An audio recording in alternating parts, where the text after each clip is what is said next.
Preserve Cinema Heritage or Let It Go. Article by Artavazd. Published on March 17, 2026 on EVN Report. This year, the Berlinale Film Festival was more turbulent and scandal-ridden than ever. From the first press conference of the main jury, a public debate erupted after jury president, Wim Wenders, said that filmmakers should stay out of politics in response to a question about the Berlinale's failure to declare support for Palestinians. His answer was followed by further controversial remarks from co-jurors, and the topic snowballed. The debates continued throughout the entire festival. This seemingly apolitical statement, made from the stage of what has long been considered Europe's most political festival, continued to echo across the country even after the festival ended. It became clear that the German Ministry of Culture intended to dismiss Berlinale director Trisha Tuttle after she appeared in a photograph with a Palestinian flag, perhaps in response to a closing ceremony speech by Abdallah Al-Khatib, director of Chronicles from the Siege, delivered after he accepted an award in one of the festival's sidebar programs.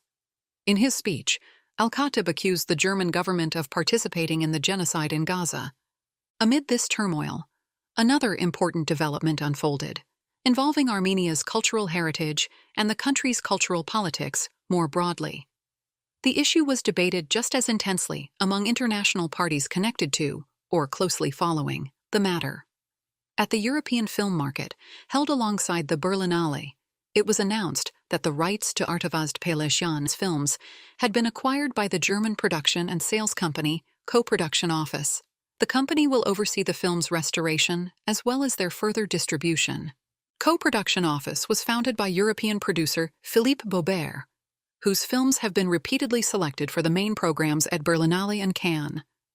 His credits include the Palme d'Or-winning works of Ruben Östlund, Triangle of Sadness, 2022, and The Square, 2017. Baubert collaborates with renowned, though occasionally controversial directors such as Roy Andersson, Sergei Loznitsa, Jessica Hausner, Ilya Kurjanovsky, Carlos Regatas, and Ulrich Seidel.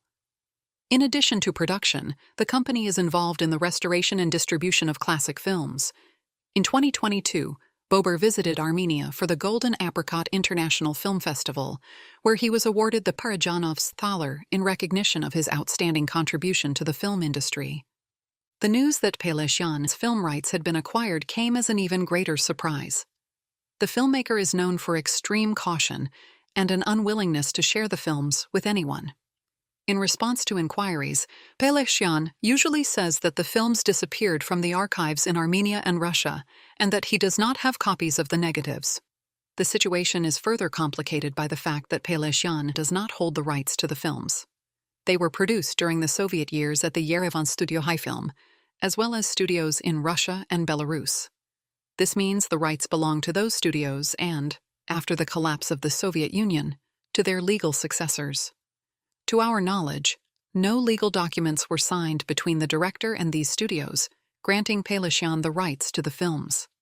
The situation has become even more complicated in light of the current political situation and sanctions, under which no Western company can sign contracts with or transfer payments to Russian or Belarusian companies.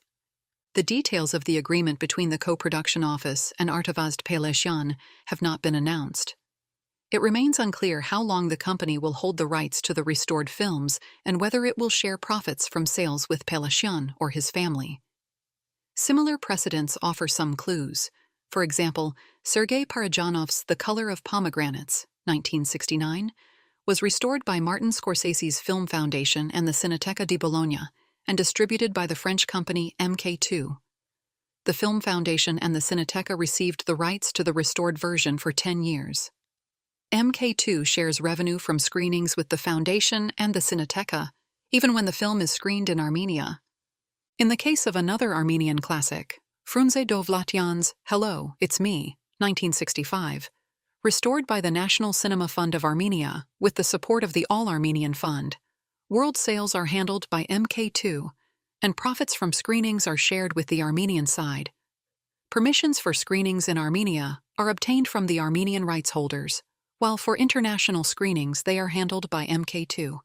It can therefore be assumed that Peleshyan's agreement may resemble the model used for The Color of Pomegranates.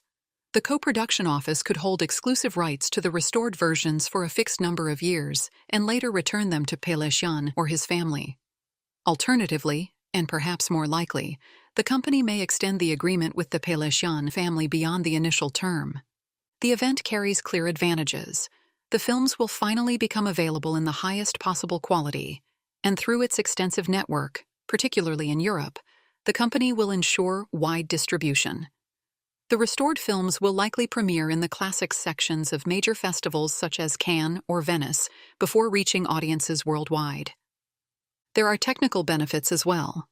From now on, for a fair price, it will be possible to obtain screening rights, and the company will provide reliable communication and high professional standards. For anyone who has tried to organize even a single Peleshyan screening, often plagued by unrealistic negotiations, double or triple charges, and film copies that invariably surfaced in the worst possible quality, this has long seemed a distant dream. However, the stakes remain high. There is still the risk of further losses to Armenia's cinematic heritage.